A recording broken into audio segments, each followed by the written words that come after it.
the year 1993 when I first set foot into the US as an engineering student for my master's. Life on campus those days was fairly challenging. You had to balance academic life and also look at how you could supplement your income. Scholarship in terms of a teaching assistantship or a research assistantship were not easy to come by. I had to go door to door in search of a job on campus. And guess what? The first part-time job that I got was that of a basketball referee. That too for women's teams. And it paid $5 per game. Contest chair, fellow Toastmasters and guests, have you ever encountered situations where you had surprises in store for you? Life is such, you will always have a situation. Let me give you an example. Despite the best of planning, you must have heard of situations where a child has been conceived, despite all the methods used.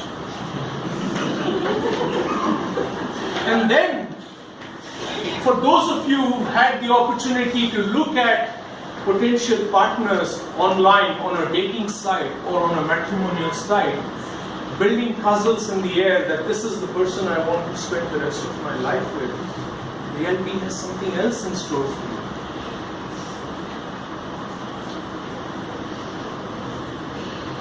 If I look back, there was a time in the US when I thought life was set.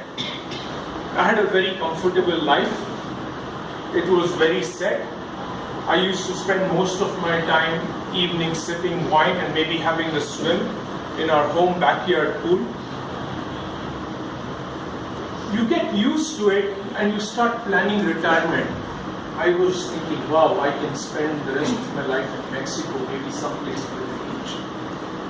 Until one day, I received a call. And it was a call from my father. He was diagnosed with cancer of the stomach. He had no expectations from me. He could fend for himself. But when I started reflecting on it, as I started swimming in the water, some reflections and thoughts came back.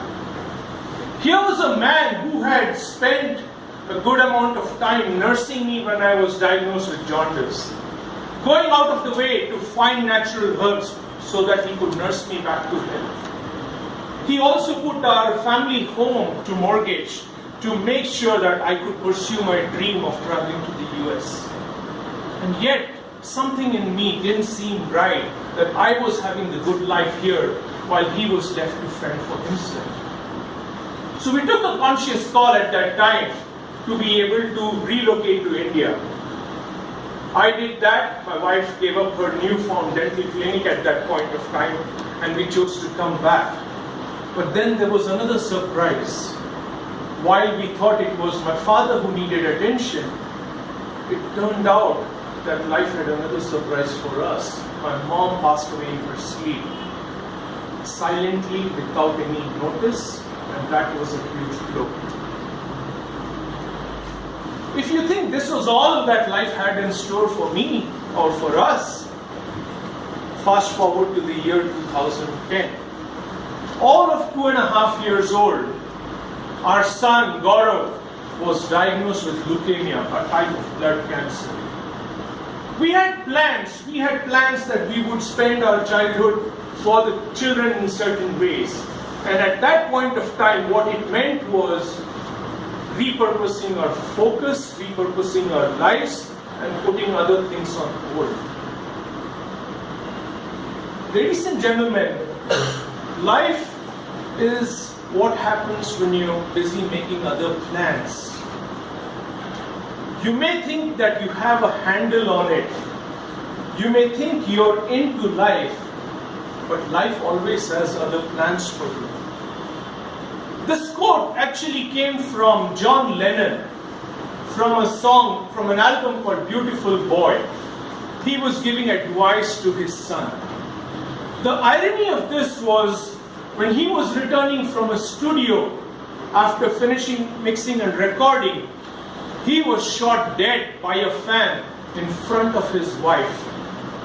John Lennon had so much plans for his family, but life had different plans for him. This is what we need to understand. You have one life, but if you keep thinking that you can plan your life, you'll be surprised. You have to necessarily accept and understand that this is your moment to seize. Carpe diem, seize the moment, live the day. Dream as if you will live forever. Dream as if you will live forever. Live as if you will die tomorrow. Live as if you will die tomorrow. These are powerful words, but it has profound meaning for a lot of us. Because life is what happens when you're busy making other plans. So be prepared for it. Over to you.